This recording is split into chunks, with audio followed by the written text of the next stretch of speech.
Moscow Tehran ink rail deal for corridor intended to link Russia with India.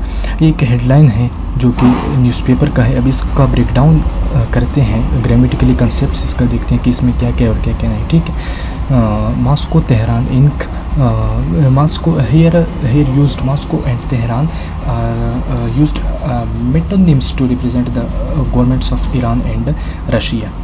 ठीक है, तो ये Moscow और तेहरान जो है ये दोनों कैपिटल हैं ईरान और रशिया का। ठीक है, मॉस्को रशिया का कैपिटल है और तेहरान जो है ये ईरान का कैपिटल है।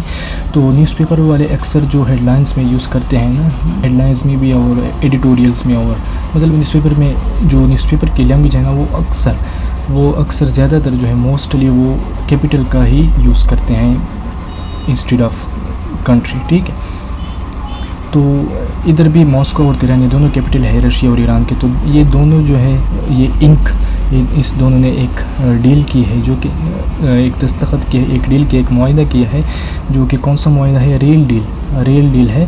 फॉर किसके लिए? For corridor intended to link.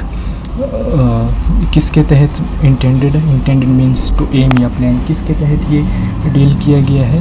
Corridor to link, जो कि लिंक करेगा, कनेक्ट करेगा रशिया को इंडिया के साथ। ठीक है, अब ये क्या कहते हैं कि मॉस्को और तेहरान के बीच एक डील साइन हुई है। ठीक है, एक मुआहदा साइन हुआ है, वो मुआहदा है रेल डील का। ठीक है, रेलवे का मंसूबा है, तो वो मुआहदा साइन हुआ है ईरान और रशिया के बीच में।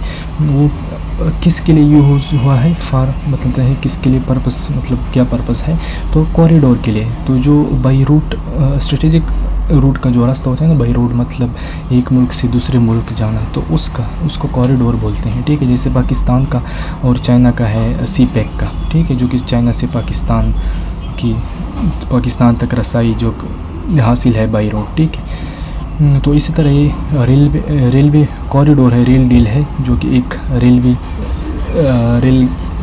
रेलवे चलाई जाएगी ईरान और रशिया के बीच में, जो कि रशिया को कनेक्ट करेगा किसके साथ? इंडिया के साथ। ठीक है, तो intended for corridor to intended to link Russia with China, जो कि रशिया को कनेक्ट करेगा चाइना के साथ। अब ये कहते हैं कि मॉस्को और तेहरान ने एक रेलवे मुआहदे पर दस्तखत किए हैं, एक ऐसी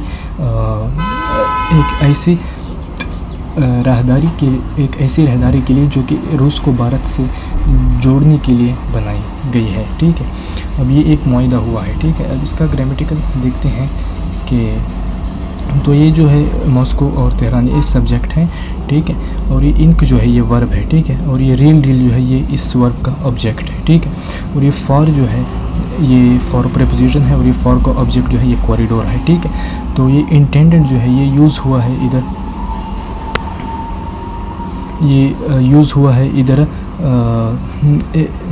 इस पार्टिसिपल यूज़ हुआ है, लेकिन एक्टिंग करता है एस एडजेक्टिव। ठीक है, जो कि टू लिंक जो है, ये टू लिंक क्या है? ये एक इन्फिनेटिव है, जो कि इसका ऑब्जेक्ट है रशिया, और ये विद जो है ये प्रीपोजिशन है, ये प्रीपोजिशनल फ्रेज है अलग ही, विद इंडिया। ठीक है, जो कि इंडिया के साथ ये जुड़ा हुआ है। ठीक है, तो ये विद का ऑब्जेक्ट कौन सा है? ये प्रीपोजिशन है, इंडिया है। ठीक है, प्रीपोजिशन का ऑब्जेक्ट इंडिया है। ठीक है, तो जो वर्ब होते हैं और प्रीपोजिशन होते हैं ना, ये अपने लिए एक ऑब्जेक्ट ज़रूर देखते हैं सेंटेंस में। ठीक है, वो ऑब्जेक्ट के बगैर इनकम्प्लीट होते हैं किसी भी सेंटेंस में। ठीक है, और सेंटेंस कंप्लीट ही नहीं होता तब तक जब तक सब्जेक्ट वर्ब और ऑब्जेक्ट ना हो सेंटेंस में। ठीक है, तो जो इधर मेन वर्ब जो है ना, ये मेन वर्ब जो है इधर इंक है। ठीक है, और जो इन्फिनेटिव जो है ये टू लिंक है, ये भी ये पर्पस बता रहे हैं। ठीक है, ये भी वो है, क्या कहते हैं इसको, मतलब ये भी वर्ब है, लेकिन ये सेकंड वर्ब यूज़ हुआ है। और ये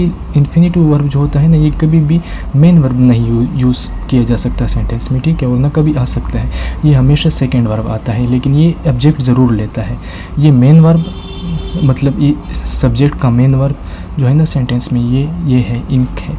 ठीक है, और ये भी मेन वर्ब भी ऑब्जेक्ट लेता है और इन्फिनेटिव भी ऑब्जेक्ट लेता है, इन्फिनेटिव वर्ब भी ऑब्जेक्ट लेता है। ठीक है, तो ये इसका कंसेप्ट है इन्फिनेटिव का। और आपका मेन वर्ब और इन्फिनेटिव में सिर्फ ये फ़र्क है कि मेन वर्ब जो है ना वो सेंटेंस के सब्जेक्ट का मेन वर्ब बन सकता है, लेकिन इन्फिनेटिव जो है वो कभी भी सब्जेक्ट का मेन वर्ब नहीं बन सकता, ठीक है। वो सेकंड वर्ब होता है सेंटेंस में और वो सब्जेक्ट लेता है अपने साथ, ठीक है। वो ज़रूर लेगा, सब ऑब्जेक्ट लेता है, ठीक है, अपने साथ।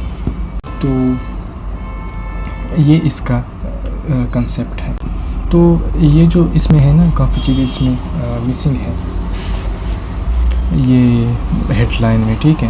इसको अगर हम देखें ना तो ये मॉस्को ये एंड आता है इधर, ठीक है, लेकिन इन्होंने कामा भी आ सकता है, लेकिन एंड भी आता है इधर, ठीक है। अगर हम इसका पूरा सेंटेंस लिखें ना तो ये इंक जो है ये प्रेजेंट परफेक्ट है, ठीक है, मतलब काम हो चुका है, लेकिन इन्होंने फिर भी ये सिंपल प्रेजेंट में लिखा है, ठीक है।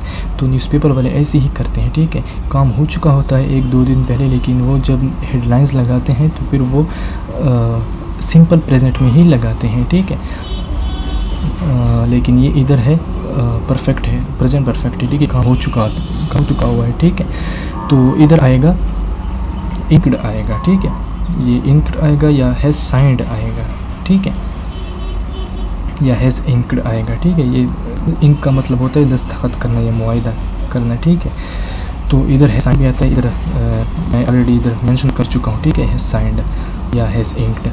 तो इसका अगर और इधर जो है इधर भी अगर आप देखें ना ये कॉरिडोर के बाद इंटेंडेड, ये डायरेक्ट इधर इंटेंडेड लिखा है, लेकिन इधर भी एक चीज़ मेंशन है क्योंकि ये एक अलग फ्रेज़ है, ठीक है। ये एक है यहाँ से लेकर यहाँ तक है, एक रिलेटिव फ्रेज़ है, ठीक है, जो कि एक एडिशनल इंफॉर्मेशन देता है सब्जेक्ट के बारे में, ठीक है। ये मॉस्को और तेहरान के बारे में एक एडिशनल इंफॉर्मेशन देता है, ठीक है।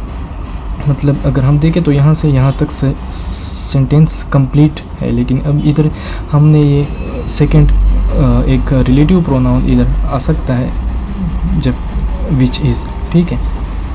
ये इधर लिखना चाहिए इनको, लेकिन ये नहीं लिखते, ये हेडलाइन में इस तरह जो ऑक्सिलरी वर्ब होते हैं, आर्टिकल होते हैं और ऑक्सिलरी वर्ब, आर्टिकल और रिलेटिव प्रोनाउंस है, ये अक्सर मिसिंग होते हैं, ठीक है, हेडलाइन में। तो इधर रिलेटिव प्रोनाउन मिस किया हुआ है, ठीक है, ये इधर मिसिंग है, विच इज़ इधर आना चाहिए, ठीक है, विच इज़ इंटेंटेड, ठीक है। तो ये विच इज़ से या अब तो इधर नहीं है, लेकिन ये इंटेंटेड से यहाँ तक ये रिलेटिव प्रोनाउन है, सॉरी रिलेटिव फ्रेज़ है, ठीक है, जो कि एडिशनल इंफॉर्मेशन बताता है सब्जेक्ट के बारे में, ठीक है।